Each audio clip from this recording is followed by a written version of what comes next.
நமஸ்காரம். உங்க கல்பனா ஸ்ரீகாந்த் சிம்மராசி மற்றும் சிம்ம லக்ன அன்பர்களுக்கு இந்த நவம்பர் மாதம் எப்படி இருக்கும் அப்படின்றது தெளிவாக பார்க்க போகிறோம்.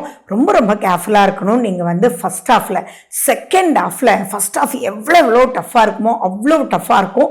ஆனால் செகண்ட் ஹாஃபில் இந்த டஃப்னஸ்னால தான் புதிய பாதை உங்கள் கண்ணுக்கு வரும். தெளிவான பாதை உங்களுக்கு கிடைக்க போகுது. ஸோ இந்த மாதம் நிறைய சேஞ்சஸ் நீங்கள் பார்க்க போகிறீங்க. இந்த மாதம் 2 மேஜர் சேஞ்சஸ் நடக்குது இந்த வருட கிரகங்களோட. என்ன அப்படின்னா, குரு பகவான் 11ஆம் தேதிக்கு அப்புறம் அவர் வக்ர நிலையை நோக்கி போறார்.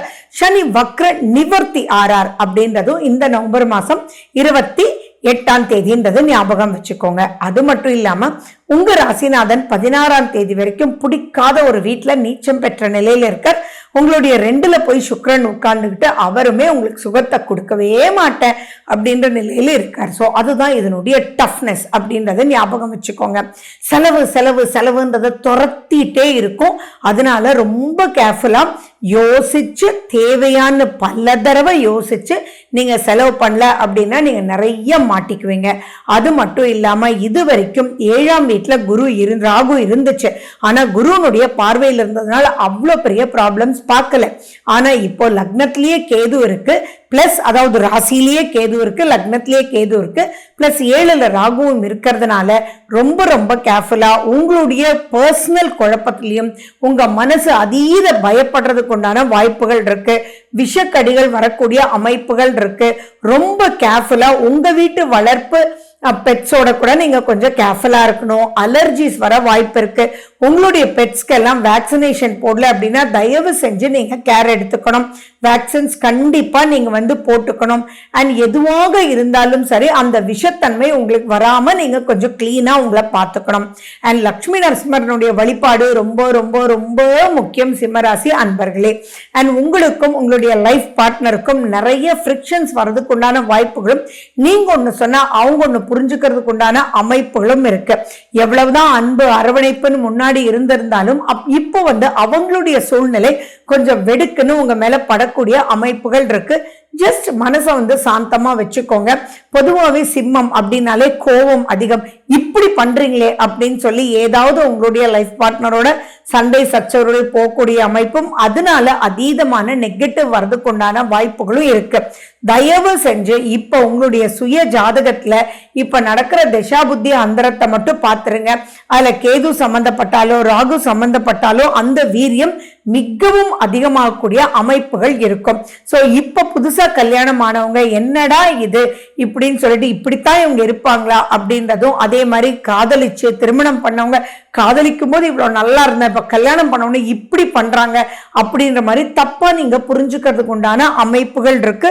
காரணம் என்னன்னா, கேதுன்ற குழப்பவாதி உங்க மேலேயே இருக்கிறதுனால தான். சரி, இதெல்லாம் தப்பிக்கிறதுக்கு என்ன வழி, அதுதானே ரொம்ப முக்கியம் அப்படின்னா, தயவு செஞ்சு விநாயகரனுடைய வழிபாடு, லட்சுமி நரசிம்மரனுடைய வழிபாடு, துர்க்கை அம்மனுடைய வழிபாடு நீங்க சாந்தமா இருந்தீங்க அப்படின்னாலே இதெல்லாம் ஈஸியா நீங்க மூவ் பண்ணி போயிடலாம். 16ஆம் தேதி வரைக்கும் ரொம்ப ரொம்ப ரொம்ப சாந்தம். எல்லா விஷயத்திலயும் இருக்கணும். யார்கிட்டையும் இந்த சீக்ரெட்ஸை ரிவீல் பண்ண வேண்டாம்.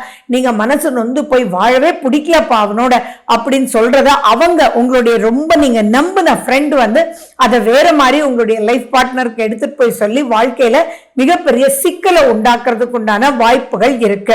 அதே மாதிரி அப்ப நான் எதுவுமே பேசாம சிவனேன்னு இருக்கட்டுமா அப்படின்னாலும் அது தப்பு. சோ உங்களுக்கு வேண்டியது ஒரு டிப்ளமேட்டிக்கா ஜஸ்ட் லைக் தட் அப்படியே மூவ் பண்ண தெரிஞ்சுக்கிட்டீங்க அப்படின்னா ஆட்டோமேட்டிக்கா இந்த பீரியட்ல இருந்து நீங்க ஈஸியா தப்பிச்சிடலாம். விநாயகர் கோயிலுக்கு டெய்லி போயிட்டு வர்றது சிறப்பு. விநாயகர் அகவல் கேட்பது ரொம்ப சிறப்பு. அருகம்புல் விநாயகர் கோயிலிருந்து வாங்கிட்டு நீங்க உங்க பக்கத்திலேயே வச்சுக்கிறது, அதை நீங்க சுவாசிக்கும் போது ஆட்டோமேட்டிக்கா நல்ல எலக்ட்ரோ மேக்னெட்டிக் பவர் சூப்பரா உங்களுக்கு ஹெல்ப் பண்ணும். இது ஒரு பெரிய சந்தோஷப்பட வேண்டிய விஷயமும் இருக்கு. என்ன அப்படின்னா, குரு பகவான் சனி பகவானை பார்த்துட்டு இருக்காரு. அதனால உங்களுடைய 8ஆம் வீட்டில் இருக்கக்கூடிய சனி பகவான் ப்ராப்ளம் கண்டிப்பா இப்போ கொஞ்சம் குறைஞ்சிருக்கும். அதுவும் சுய ஜாதகத்துல வக்ரம் பெற்று இருந்ததுன்னா கொஞ்சம் கூட கவலைப்பட வேண்டிய அவசியம் இல்லை. ஆனா அவர் வக்ர நிவர்த்தி ஆகிறார் மாச கடைசியில தான். சோ உங்க ஜாதகத்துல சனி பகவான் எப்படி இருக்குன்றத பார்த்துதான் நீங்க பல முடிவுகள் எடுக்கக்கூடிய அமைப்பு. அதே மாதிரி 4ஆம் வீடு அப்படின்றதுதான் சுகத்தை கொடுக்கக்கூடிய இடம். அந்த இடத்துல உங்களுடைய 2ஆம் அதிபதியும் சேர்ந்து இருக்கிறதுனால பல கவலைகள் ஏற்படும். அது எப்போ 9ஆம் தேதிக்கு முன்னாடியும் 24ஆம் தேதிக்கு பின்னாடியும் இதுல ஒரு எஸ்கேப் உங்களுக்கு கிடைக்குது. ஏன்னா புதன் வக்ரம் பெறார். நடுவனுடைய காலகட்டத்தினால. ஸோ எதுலையுமே ஜெயிக்கலாம். நீங்க புத்தியை தெளிவா வச்சிருந்தா ரொம்ப டேக் இட் ஈஸியா போகணும், லீஸ்ட் பாதர்டா போகணும். எதுவுமே நீங்க ஜாலியா உங்க மனசை வச்சுக்கிட்டீங்க அப்படின்னா எல்லா விஷயத்துல இருந்தும் எப்படி ஸ்கிப் ஆகி போறது அப்படின்றது உங்களுக்கு ரொம்ப நல்லாவே தெரியும். அதே மாதிரி தாய் தந்தைட்ட நீங்க சொன்னா கூட இப்போ உங்களுக்கு புரிஞ்சுக்காம இருக்கிறதுக்கு உண்டான அமைப்புகள் அதிகமா இருக்கு. ஏன்னா உங்களுடைய 4ஆம் வீட்டுல செவ்வாய் இருக்கார், உங்களுடைய 9ஆம் வீடும் செவ்வாயினுடைய வீடு. அப்படி இருக்கும்போது பல விஷயங்கள் புரியாத ஒரு நிலையில இருக்கும். சோ நீங்க என்ன பண்ணணும் அப்படின்னா எவ்வளவு, ஏன்னா பொதுவாகவே சிம்ம ராசிக்கு கோபம் அதிகம், வீரம் அதிகம், வேகம் அதிகம் அப்படின்றதுனால இப்ப அதோட விவேகத்தை மட்டும் நீங்க கொஞ்சம் சேர்த்துக்கிட்டீங்க அப்படின்னா ஈஸியா ஜெயிச்சிடலாம். என்ன பண்ணும் அப்படின்னா ஒரு பேப்பரை எடுத்துக்கோங்க, உங்களுடைய கஷ்டங்கள் எல்லாம் கடகடான்னு எழுதி இன்னும் திட்டி கண்ணா பின்னான்னு கூட எழுதுங்க. எழுதுனதுக்கு அப்புறம் துண்டு துண்டு துண்டா கிழிச்சு நீங்க டஸ்ட்பின்ல போட்டுருங்க. அப்போ உங்களுக்கு மன ஆறுதல் அப்படின்றது கிடைக்கும். அதே மாதிரி சந்தனம், மல்லி, முல்லை இதனுடைய ஃப்ராக்ரன்ஸ் எல்லாம் வாங்கிட்டு நீங்க காலையில எழுந்திரிச்ச உடனே அந்த ஃப்ராக்ரன்ஸை நீங்க வந்து பண்ணுங்க. நைட்டு தூங்குறதுக்கு முன்னாடி நீங்க ஒரு அகல் விளக்கை எடுத்துக்கிட்டு அதுல ஒரு ஏலக்காய், ஒரு ஒத்தை படையில கிராம்பு 3, 5 உங்க வீட்டினுடைய சைஸை பொறுத்து பிளஸ் பச்சை கற்பூரமும் போட்டு அதை வந்து நீங்க பர்ன் பண்ணுங்க. அது ஆட்டோமேட்டிக்கா நெகட்டிவ் எனர்ஜி எல்லாம் எடுத்துரும். அப்ப அந்த பாசிட்டிவான ஆஸ்பெக்ட் வந்து உங்களோடயே போய் டிராவல் பண்ணிட்டு இருக்கும். இப்ப நடக்கிற தசாபுத்தி அந்தரம் கண்டிப்பா மறுபடியும் சொல்றேன், நீங்க கேர் எடுத்துக்கணும். அதே மாதிரி நீங்க பினான்ஸ் சம்பந்தமா இப்ப நிறைய சிக்கல்குள்ள மாட்டக்கூடிய அமைப்புகள் இருக்கு. பட் நீங்க ஒரு 16th வரைக்கும் தான் இதெல்லாம் ரொம்ப ரொம்ப டஃபா இருக்கும்.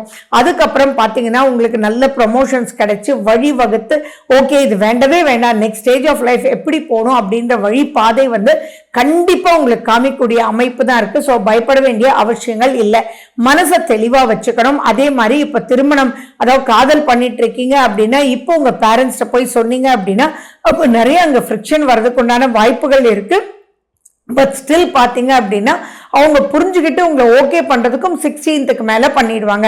ஸோ ஒரு டக்கஃபோர் அண்ட் தென் ஸ்மூத்னஸ் இருக்கக்கூடிய அமைப்புகள் நிறைய இருக்கு. சூரியனுடைய வழிபாடு ரொம்ப ரொம்ப ரொம்ப முக்கியம். நீங்க சூரிய உதயத்தின் போது, அதாவது 1 hour பிளஸ் அண்ட் ஏர்லியா எழுந்திருச்சு நீங்க, அதாவது சூரியன் 6:15 உதிக்கிறாருன்னா அதுக்கு முன்னாடி 1 மணி நேரம், பின்னாடி 1 மணி நேரம் அந்த காலகட்டத்தில் எழுந்திருச்சு நீங்க மொட்டை மாடிக்கு போய் முடிஞ்சா சூரிய நமஸ்காரம் பண்ணுங்க. அப்படின்னா நீங்க வந்து செடிகளுக்கு தண்ணி ஊத்துங்க. நீங்க அந்த எனர்ஜியோட இருக்கும்போது யூ வில் ஃபீல் அப்பாடா அப்படின்ற ஒரு அமைப்பு வந்து உங்களுக்கு இருக்கும். அண்ட் மேலும் பாத்தீங்கன்னா உங்களுக்கு சூரியனின் நீச்சம் அடையிறதுனால 16ஆம் தேதி வரைக்கும் அரசு வழியிலும் நீங்க ரொம்ப ரொம்ப எச்சரிக்கையா இருக்கணும். உங்களுடைய டீம் ஹெட்ஸ் ஆர் உங்களுக்கு நீங்க யார்கிட்ட வேலை செய்றீங்களோ அதனுடைய ஹெட் அபிஷியல்ஸ் எல்லாம் உங்களை தப்பா புரிஞ்சுக்கிறதுக்கும் தப்பா பிளேம் பண்றதுக்கும் வாய்ப்புகள் இருக்கு. அங்க ஆர்குமெண்ட் அப்படின்றது வேண்டவே வேண்டாம். அது மிகப்பெரிய பிரச்சனைக்குள்ள எடுத்துட்டு போயிடும். ஏன்னா உங்களுடைய வாக்குஸ்தானத்துல சுக்கிரன் வந்து இப்ப நல்ல நிலையில இல்லை அப்படின்றதும் நீங்க புரிஞ்சுக்கிட்டு எதை எடுத்தாலும் சிரிச்ச முகத்தோட ஓகே சார் அப்படின்னு அக்செப்ட் பண்ணிட்டு தென் அவங்களுக்கு பொறுமையா விளக்கம் எப்ப கொடுக்கணும், 16ஆம் தேதிக்கு மேல கொடுக்கணும். சோ இதெல்லாம் தெரிஞ்சுக்கிட்டு நீங்க ப்ரொசீட் பண்ணீங்க அப்படின்னா நிச்சயமா எல்லா விஷயத்தையும் ஜெயிக்கலாம். நீங்க ரொம்ப சந்தோஷப்பண்ணி சல்யூட் சிம்மராசி மக்கள். என்ன அப்படின்னா புதிய பாதை அப்படியே காத்துட்டு இருக்கு. ரொம்ப சிட்டா பறந்து சூப்பரா இருக்க போறீங்க. So wish you good luck. வாழ்க வளமுடன். நன்றி, வணக்கம்.